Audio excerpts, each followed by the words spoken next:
Flying from Russia, a large transport arrives at an airfield in Chongqing, China.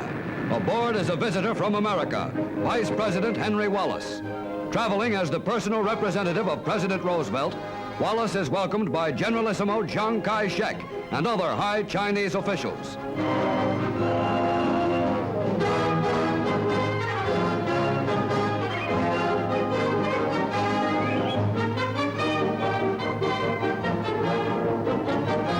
At Xiang's summer residence, over 150 guests attend an official banquet given by the Generalissimo and Madame Xiang in Wallace's honor. Xiang proposes a toast to President Roosevelt. In his response, Wallace said to the Chinese people, more than 20 million of whom have been killed in the war with Japan, there is reason to hope that China will be free in a year.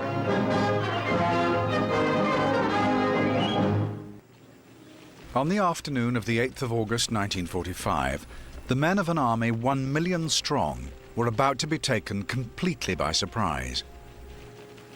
These were the ground troops of the Kwantung, a Japanese army of occupation based in the Chinese province of Manchuria. The Kwantung army was long established in the region. By the summer of 1945, the Japanese occupation of Manchuria had endured for 14 years. Officially, the province was the state of Manchukuo, an independent land led by the former Chinese emperor, Henry Puyi. But Puyi was nothing more than a puppet. It was the Japanese who held the real power in Manchuria. And by 1945, the local people must have wondered if they would ever see the last of the troops that occupied their land. As the men of the Kwantung Army went about their duties on the 8th of August 1945, they knew that their grip on Manchuria was under threat.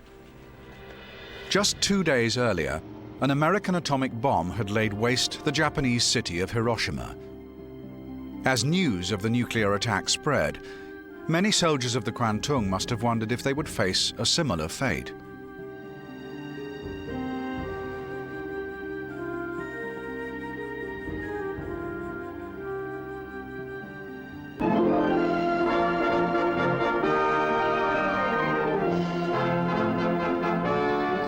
Of many nations, American, British, Canadian, and those driven from their homes by Nazi persecution, have perfected the atomic bomb, most astounding development of scientific history. At the University of California, in absolute secrecy, Dr. Ernest O. Lawrence experimented with the cyclotron. Such work as his led to the splitting of the uranium atom, force of the atomic bomb. I shall ask Congress to cooperate to the end that its production and use be controlled, and that its power be made an overwhelming influence toward world peace. We must constitute ourselves trustees of this new force, to prevent its misuse, and to turn it into the channels of service to mankind. As events transpired, the second atomic bomb was deployed against the Japanese homeland at the city of Nagasaki. But the occupiers of Manchuria would not escape the full force of war. Just hours before the destruction of Nagasaki, the Kwantung Army was also attacked in what can now be seen as one of the most intriguing operations of the Second World War. At 0100 hours on the 9th of August 1945, the Soviet Union launched its Manchuria campaign.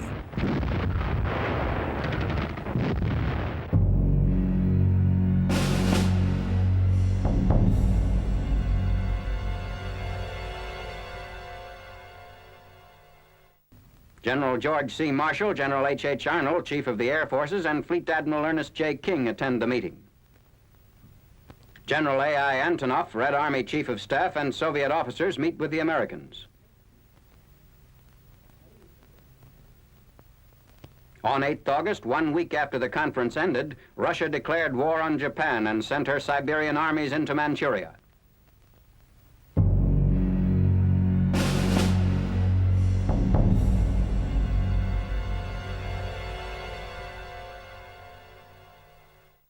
The Soviet attack on Manchuria may be one of the least well-known episodes of the Second World War, but the offensive provides us with a brilliant example of how to unleash an overwhelming invasion force with brilliant organization, planning, and execution.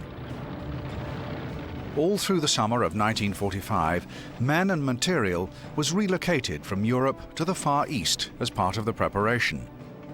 History Hit is an award-winning streaming platform built by history fans for history fans. By subscribing to History Hit, you can access hundreds of hours of military history documentaries on demand. Follow in the footsteps of the Essex Dogs with Dan Jones, or discover the history of archery with Ray Mears. We've built up an extensive library of history programs, hundreds of hours of documentaries, exclusive original films, interviews, and ad-free podcasts made for proper history fans. Sign up now for a free trial, and War Stories fans get 50% off their first 3 months. Just be sure to use the code WARSTORIES at checkout.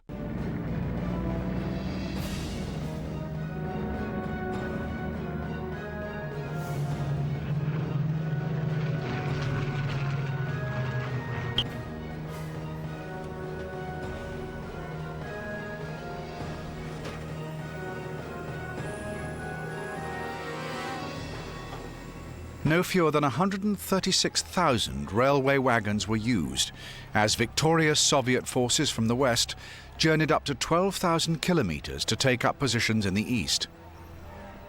By early August, 1.6 million men were ready to take part in the Manchuria attack, along with 5,500 tanks and no fewer than 28,000 guns, mortars, and rocket launchers.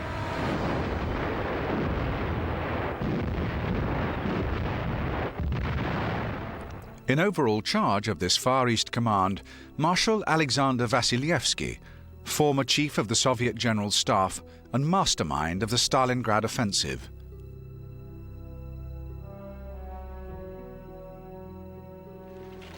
Now, in August 1945, this gifted soldier found himself preparing for another huge engagement in a very different theatre.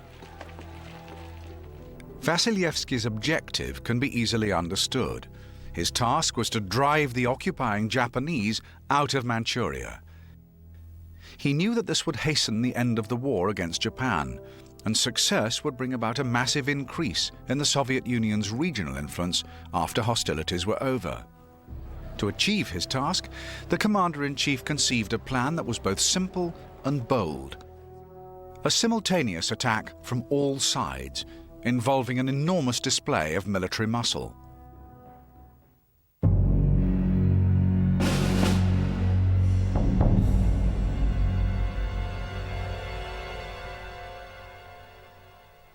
By the 8th of August 1945, Marshal Vasylyevsky had successfully organized his forces into 3 vast army groups, or fronts. Beyond Manchuria's northwestern border, he positioned the Second Far Eastern Front, a combined army group comprising 337,000 men. Their objective, to strike southwest towards the cities of Harbin and Sitsihar. Simultaneously from the northwest, the men of the 36th Combined Arms Army would march forward in support of the same objective. But this 36th Army represented just one element of the wider Trans-Baikal Front, one of the 2 major army groups on which the success of the offensive would depend. Commanded by Marshal Rodion Malinovsky, another hero of Stalingrad, the Trans-Baikal Front could call on the efforts of 654,000 men once battle was joined at 0100 hours on the 9th of August. And this vast force had a clearly defined objective.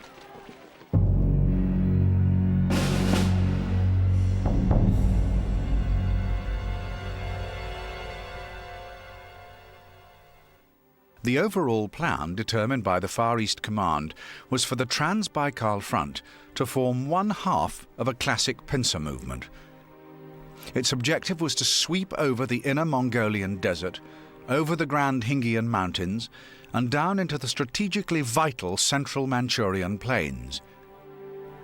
If the Trans-Baikal Front succeeded, it would be joined there by the men of the First Far Eastern Front, approaching from the opposite side.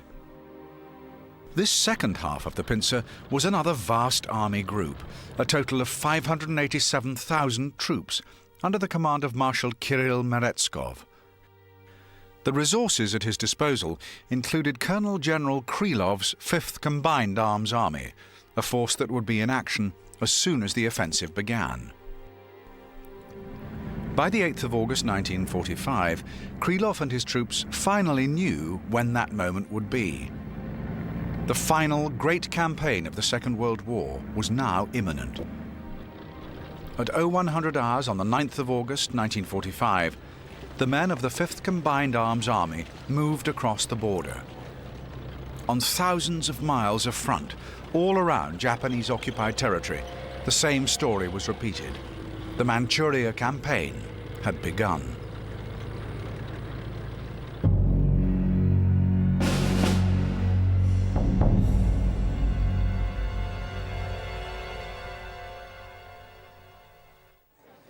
When Marshal Vasilievsky and his colleagues considered their strategy for the Manchurian campaign, there was some thought given to the idea of a staggered attack, to advance from the west before engaging the troops on the other side of the country.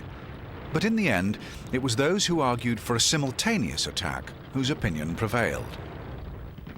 So the Trans-Baikal Front, the Second Far Eastern Front, and the First Far Eastern Front all attacked together. And if we consider the operations of just one army, we can gain an insight into the thinking behind the Manchurian offensive as a whole. Speed, surprise, flexibility, ingenuity. These were the keys to Soviet success, and the 5th Combined Arms Army of the First Far Eastern Front was just one force to deliver remarkable results. Its commander, Colonel General Krylov, was given a simple objective: to break through the Japanese defenses that stretched for 40 kilometers in a line through the town of Suifeno, the headquarters of the 124th Japanese Infantry Division. Krylov's troops had long experience of attacking fortified positions from their engagements in the Königsberg region of East Prussia. So in August 1945, they were given a chance to display their skills once again, 10,000 kilometers away.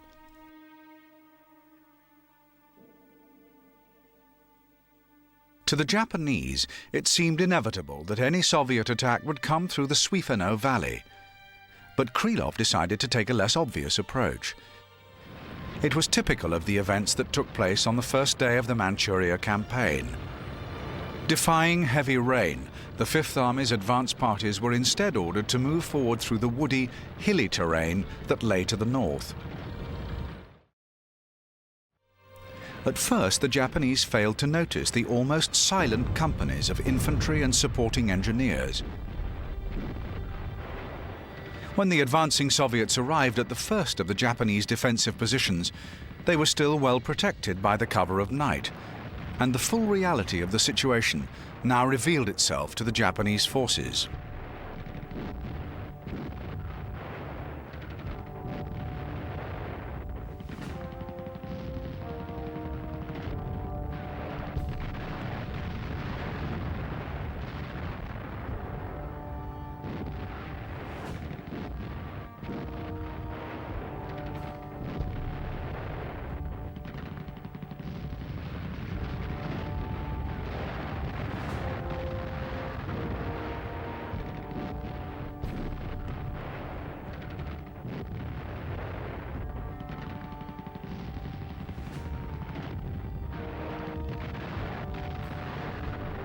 At the fortified position codenamed Sharp, the advanced troops of 5th Army's 144th Rifle Regiment launched their attack at 0400 hours.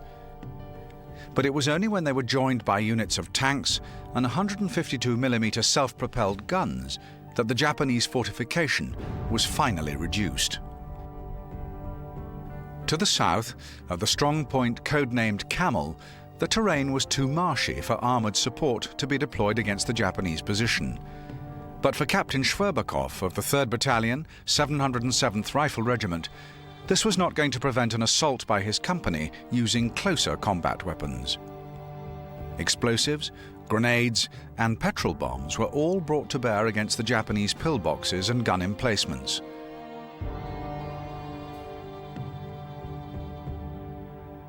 The unsettling menace of the flamethrower was also deployed with devastating effect.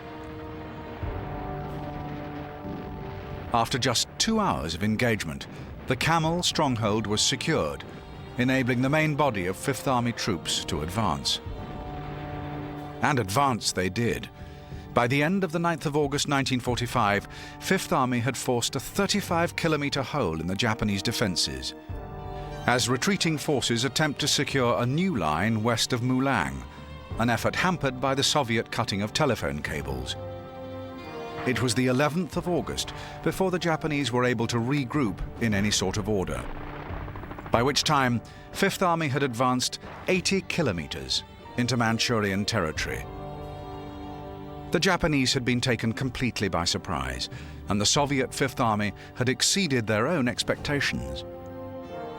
By the 11th of August, advance troops were heading towards the vital city of Mutanchiang, headquarters of the Japanese First Area Army. The plan was to take the city within 18 days. As events transpired, the first Soviet attacks on Mutanchiang took place on day 3. Dramatic Soviet progress was also secured to the north, as General Bieloborodov led a simultaneous attack by his First Red Banner Army. In this sector, the terrain was even more treacherous.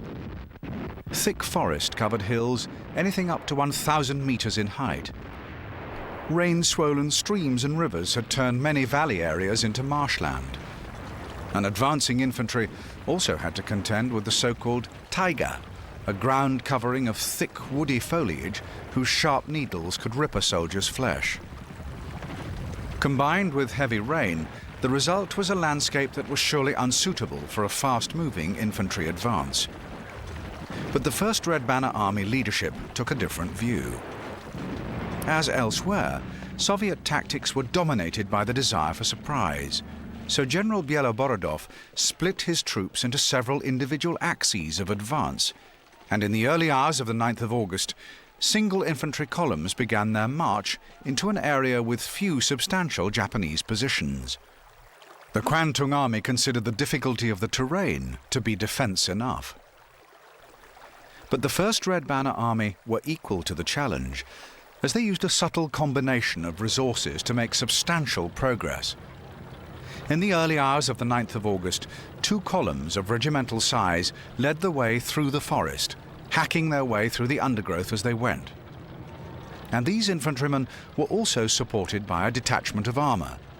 But these T-34 tanks were not deployed for the power of their 85mm guns.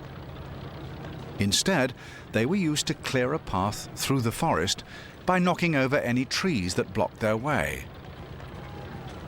The fallen trees were then gathered together and formed into a roadway by accompanying engineers. Within hours, this so-called corduroy road was 5 meters wide and able to support advancing self-propelled guns and trucks, speeding the Soviet advance still further. Again, surprise and ingenuity proved decisive. By the morning of the 11th of August, First Red Banner Army had secured territory up to the line of the Mulang River, and leading detachments were already heading for the city of Mutanchiang to support their Fifth Army colleagues to the south. All over eastern Manchuria, the Japanese were stunned by the Soviet assault. Earlier in 1945, the Kwantung Army leadership had accepted the need for a defensive strategy in the event of a Soviet attack. The plan was to engage the invaders immediately, before staging an orderly withdrawal to the plains region in the south, while continuing to harry the enemy at every opportunity. The hope was that the Soviet troops would then be tired and vulnerable to a counterattack. It was a realistic strategy, but the sheer speed of the Soviet offensive prevented any kind of coherent response. In the southeast, the Soviet 25th Army swept down towards Japanese northern Korea at breakneck speed, supported by the power of the Soviet Pacific Fleet. As 25th Army moved forward, they found Japanese defences already laid waste by the big guns of their naval colleagues, and their relentless progress continued. After just 2 days' advance, 25th Army troops had reached Korean territory. Without stopping, they marched on towards Chuniking, a strategically important port, which eventually fell on the 16th of August. Further dramatic success was also reported by Lieutenant General Zakhvatiev, commander of the 35th Army that formed the right flank of the First Far Eastern Front. As was the case elsewhere, Zakhvatiev's men were forced to contend with unhelpful terrain in the early hours of the attack. They also had to deal with considerable Japanese defences. 35th Army's task was to isolate and then reduce the two fortified regions of Hutu and Mishan. To achieve this, General Zakhvatiev divided his men into two groups: 264th Rifle Division in the north, 363rd and 66th Rifle Division in the south. In this sector, the Soviet troops met with little Japanese opposition in the early hours of the advance. But this was hardly surprising. The terrain was appalling. The region was virtually a swamp, and advancing infantry found themselves marching waist-deep in muddy water, desperately holding their rifles and even mortars above their heads. But after 11 hours of grim progress through the swamp, the 1st 35th Army troops reached dry land near Mali-Huangkang. Here, they encountered one of the isolated Japanese fortifications, and the stronghold was quickly invested with infantry fire. But it was only when artillery support arrived that the position was finally taken. Amazingly, the Soviets succeeded in dragging 4 76mm guns through the swamp, and their intervention was decisive. By the time night fell on the 9th of August, the Mali-Huangkang stronghold had fallen. But there was no time to waste. Even before the position was taken, leading Soviet troops were already advancing further towards the major fortifications of Mishan. Meanwhile, the northern sector of 35th Army had found themselves in bitter struggle for the fortified region of Hutu. Here, the Japanese resistance was substantial, and many Soviet troops were lost in an artillery barrage launched against the border town of Iman. But the Soviet response was compelling. General Zakhvatiev knew that he could call on air support if needed. As part of the preparation for the Manchuria offensive, the Far East Command had ordered the construction of 96 airfields around the theatre of operations. It was from one of these that General Zakhvatiev summoned the firepower of 49 IL-4 fighter bombers to launch a devastating attack on the Hutu stronghold. The decision to deploy all available firepower in support of infantry on the ground was a key feature of Soviet military thinking throughout the Manchuria campaign. But not even a huge air attack could force the full reduction of the Hutu stronghold. 2 days into the attack, pockets of resistance continued to hold out. But by now, General Zakhvatiev was able to advance his main northern sector troops towards Mishan, leaving behind enough troops to contain and eventually reduce the Hutu strongholds.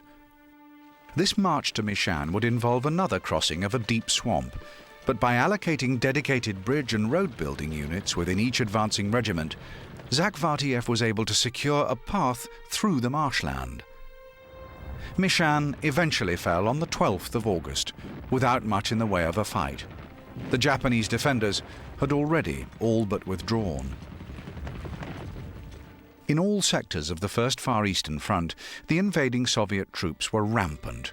We can assume that Marshal Vasilievsky and his fellow commanders were pleasantly surprised at the speed of their advance, but an element of caution still prevailed.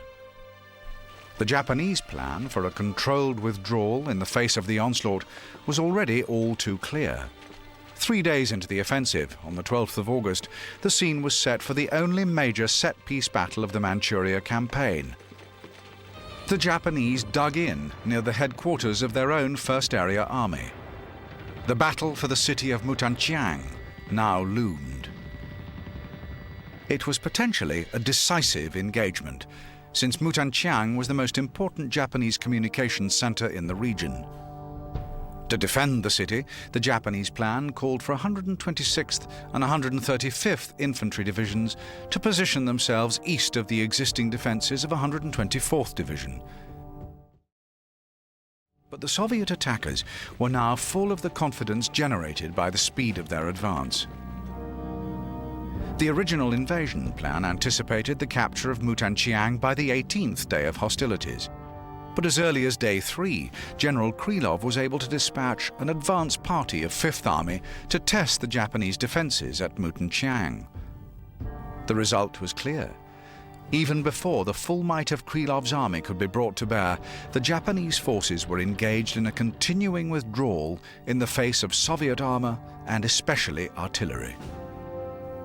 But as the fighting continued, on the 13th and 14th of August, it was the Soviets who found themselves stretched briefly as leading elements of Fifth Army sought to consolidate their positions in the Mutanchiang region.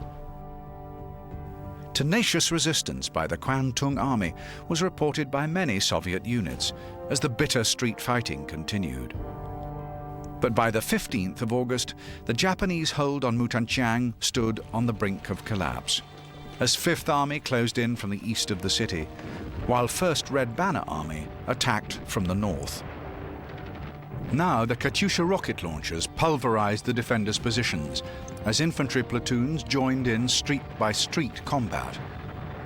Eventually, on the evening of the 16th of August, 7 days into the offensive, the city of Mutanchiang fell to the Soviets. But the victorious troops were left in no doubt that their defeated enemy was a worthy foe, steeped in military honor. Amongst the last pockets of Japanese resistance was a defensive position of the 278th Infantry Regiment, who fought to the end in the area to the southeast of Yenho, another important center of Japanese organization.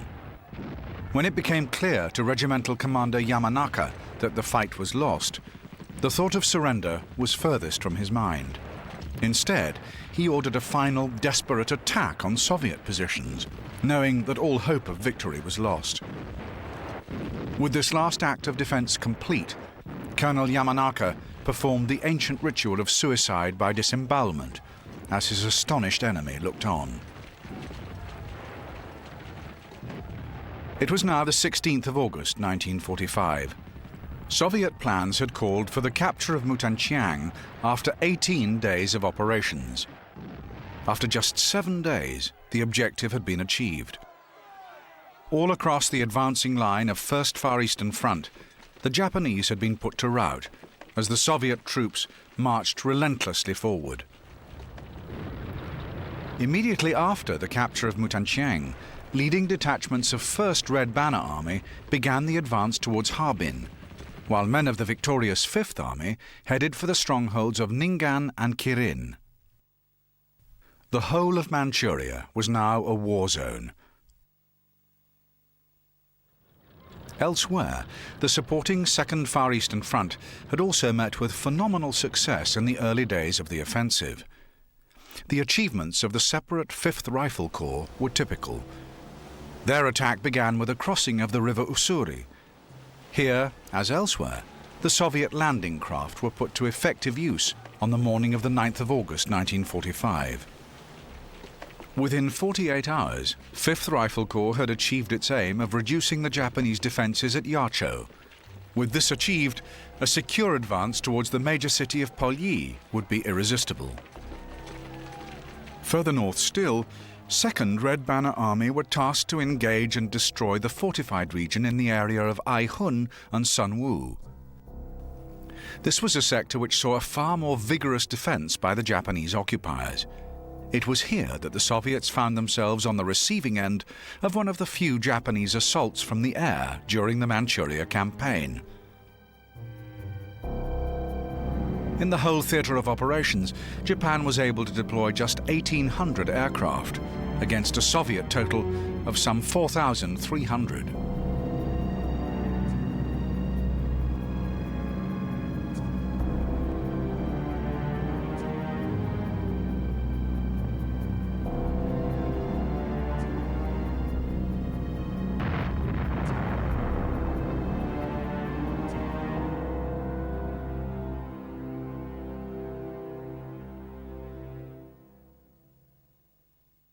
The limited success of Japanese aircraft in the north meant that it was the 18th of August before 2nd Red Banner Army was able to report the fall of Sunwoo. When they did, they were also able to confirm the capture of 17,000 men. At nearby Aihun, the prisoner total was some 4,000, when the region eventually fell after 11 days of hard fighting. A keen defence was also reported further southwest, in the sector allocated to the men of the 15th Combined Army. But in this 300-kilometre section of front, it was the physical features of the landscape that again presented the greatest difficulties to the invaders. This was another region of watery marshland, dominated by the rivers Amur, Ussuri and Sungari, all of them totally unfordable. An unsupported ground advance in a landscape like this would have been beyond the abilities of any invader. But the Soviet 15th Combined Arms Army was able to make good progress as soon as their attack began on the 9th of August. In the early hours of fighting, the vital river island of Tartar was seized by an amphibious operation involving the warships of the Amur flotilla. This river fleet proved to be a telling deployment, as 15th Army headed south towards Japanese positions at Hisinganchen and Fuchen. 2 brigades of minesweepers and cutters were able to provide vital troop mobility in the Manchurian wetlands, as well as giving artillery support for those troops taking the few reasonable land routes available. Here, as elsewhere on the 9th of August 1945, the Katyusha rocket launcher made a devastating impact on the defending forces. The strongest of land fortifications could not last long against the 132mm shells fired from the ships of the Amur flotilla. Amazingly, the Amur flotilla enabled 15th Army to advance some 700 kilometers in a period of just 12 days. There were times when progress was hampered. Even the finest of Soviet tanks could still find itself stuck fast in the mud. But by the 21st of August, an advance party of men had arrived in Harbin to be met by units of 1st Red Banner Army. 2 enormous forces of men had now connected with each other, and the battle for eastern Manchuria was all but over. It was the same story across a vast area of the Far East. 2nd Far Eastern Front was also detailed to act against the Japanese-occupied territories of southern Sakhalin and the Kuril Islands. Here, there was perhaps more than just military considerations behind the attack. Southern Sakhalin was part of the spoils gained by Japan after her triumph in the 1905 Russo-Japanese War.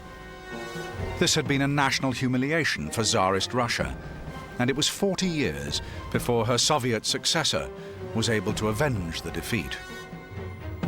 Once again, it was an amphibious operation that played a huge part as 2nd Far Eastern Front set about their objectives.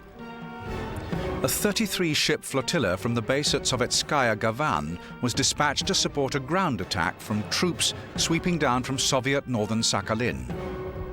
Despite the fiercest of Japanese resistance, the whole of the island of Sakhalin was soon in Soviet hands. For the capture of the Kurils, an even bigger flotilla was required. 49 ships were used to land an entire division of troops for an assault against a well-established occupying force. Again, the fighting was ferocious, but the outcome was the same. When the Japanese eventually surrendered, the Soviet Union had gained control of the entire Kuril Islands chain. The Russian state remains in possession of the islands today, despite a continuing territorial claim by the Japanese state. This legacy of the Manchuria campaign continues to be a source of tension in the Northwest Pacific region.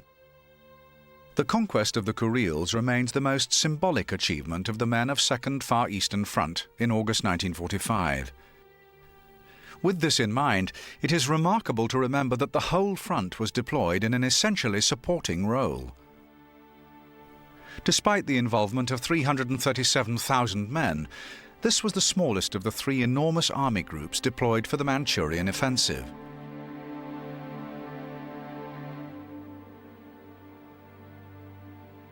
All this time, to the west of the country, the 650,000 men of the Trans-Baikal Front had been engaged in an advance every bit as dramatic as anything in the east.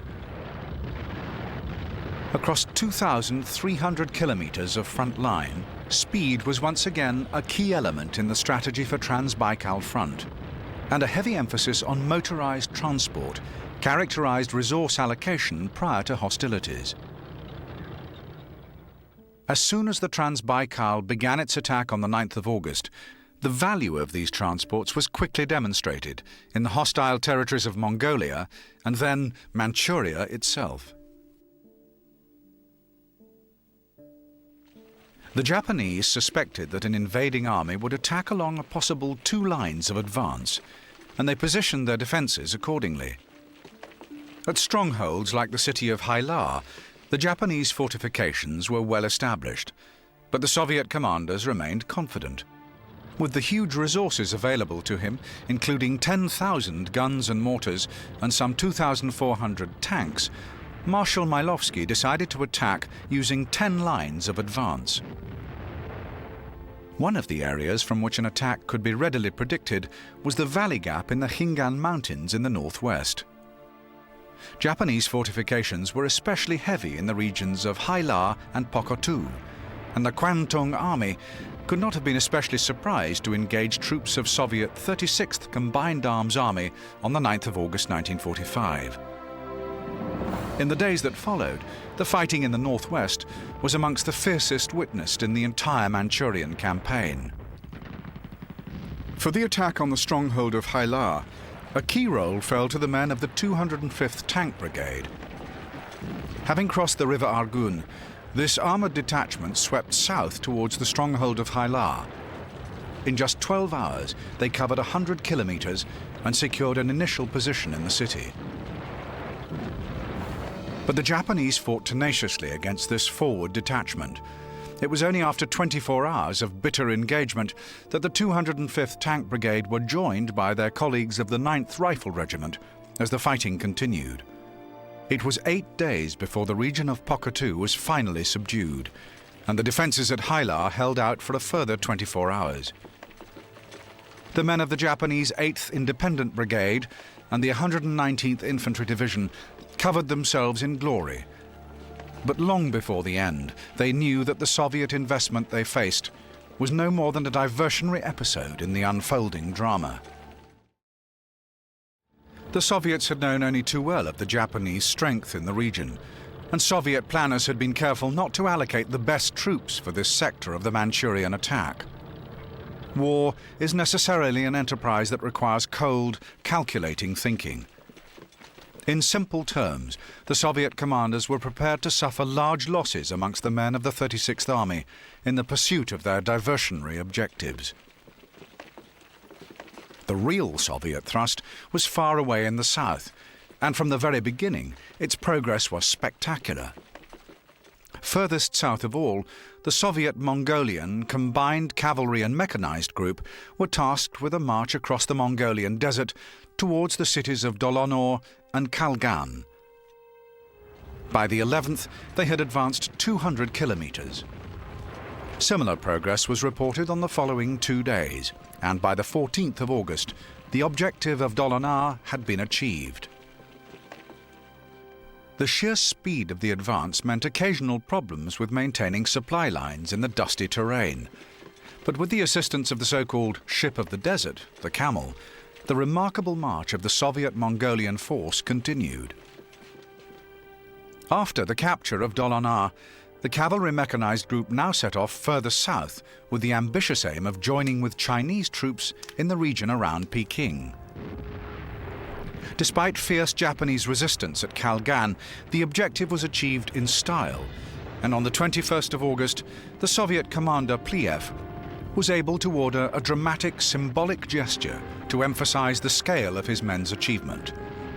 That day, the Soviet Mongolian Combined Cavalry Mechanized Group made a ceremonial crossing of the Great Wall of China.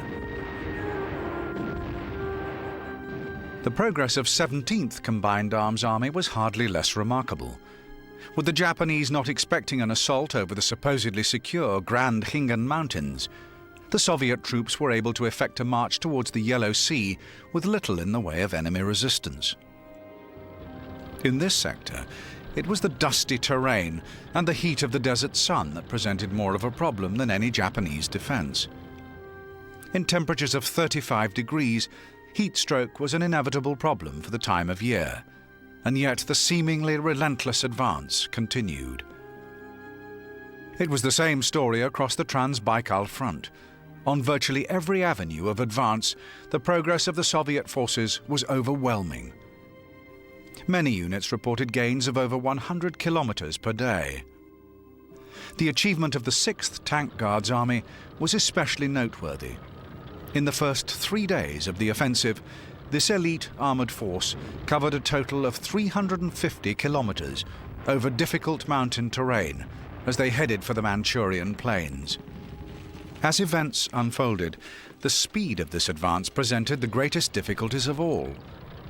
After crossing the Grand Hingen Mountains on the 11th of August, the 6th Guards Tank Army found itself immobile on the plains. The advance had been too good. Fuel had run out. But now the front commander, Marshal Malinovsky, demonstrated his commitment to the progress of the offensive. Instead of consolidating the considerable gains already made by the 6th Guards Tank Army, he ordered an airlift of fuel involving no fewer than 400 planes of his 453rd Aviation Battalion.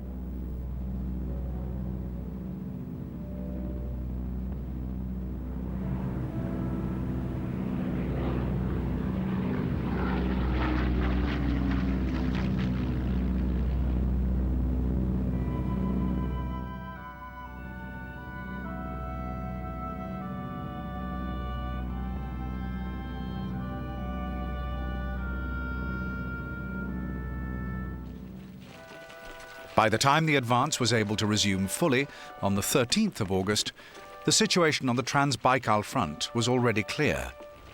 The Japanese were in disarray. The sheer speed of the invasion had taken them by surprise.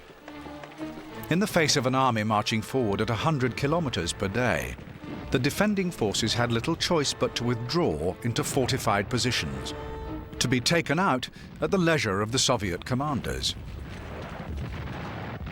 A well-organized retreat was impossible under the circumstances, and by the 14th of August, after just 5 days of fighting, the Japanese leadership knew that the battle for Manchuria was effectively over.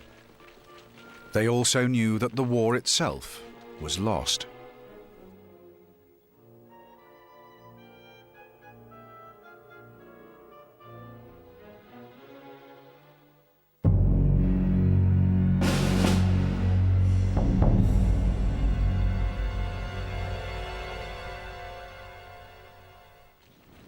It was on the 14th of August, 1945, that the Japanese Emperor Hirohito issued the order for the Imperial Army to cease fighting.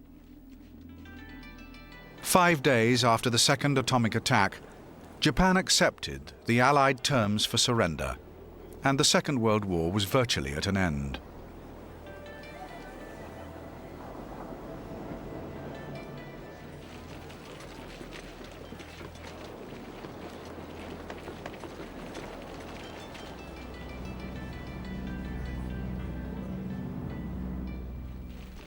In Manchuria, some Japanese units accepted the order and laid down their weapons. But in other battle zones, the Japanese fighting spirit continued to show itself. For many commanders and many ordinary soldiers, the very idea of surrender was inconceivable. In dozens of locations across Manchuria, the Soviet forces were compelled to continue their assault as besieged Japanese units fought on to the death. In the chaos of the war zone, many Japanese simply failed to receive the ceasefire order. On other occasions, the order was ignored with defiance. But the overall success of the Soviet offensive was now indisputable. As the fighting petered out, Marshal Vasilevsky moved to capture every major population center, leaving the troops that chose to fight on isolated in the country. By the 19th of August, formal ceasefire negotiations opened between the Soviet Union and Japan, and the Manchuria offensive was effectively complete.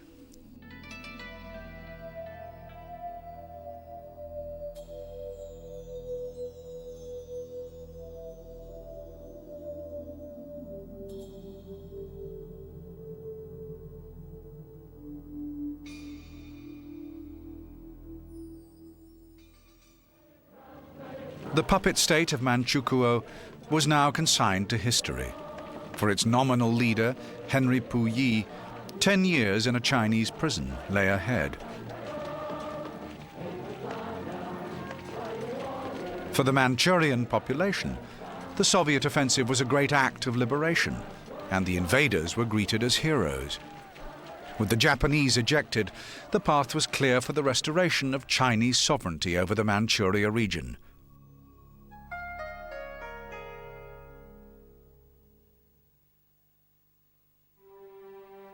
In 1946, the Soviet Union withdrew its forces from the Manchurian lands, its troops departing with the cheers of ordinary people ringing in their ears.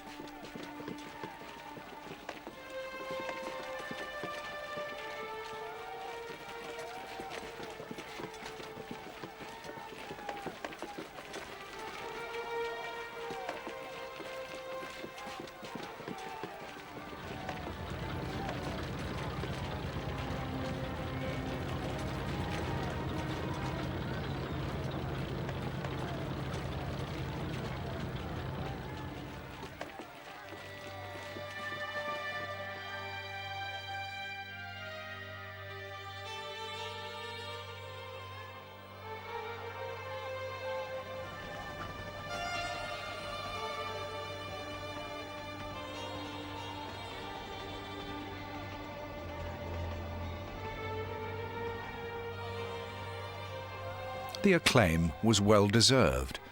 The Manchuria campaign was an overwhelming display of military power, executed according to a coherent strategy of aggressive warfare. The scale of the Soviet victory can be suggested by the casualty figures published at the end of hostilities. According to the Soviet Union, over 87,000 Japanese were killed and some 594,000 taken prisoner. By contrast, Soviet casualties were just 30,000, with 8,219 listed as killed. But for all this overwhelming success, the Manchuria campaign remains one of the least well-known of all Second World War operations. It may be that students of the war have been more concerned with other dramatic events of August 1945. But there can be no doubting the achievement of the Soviet forces. In a matter of days, they succeeded in capturing a territory the size of Western Europe, and so doing, ended the might of Imperial Japan forever. History will always recognize that the land of Manchuria was the final battlefield of the Second World War.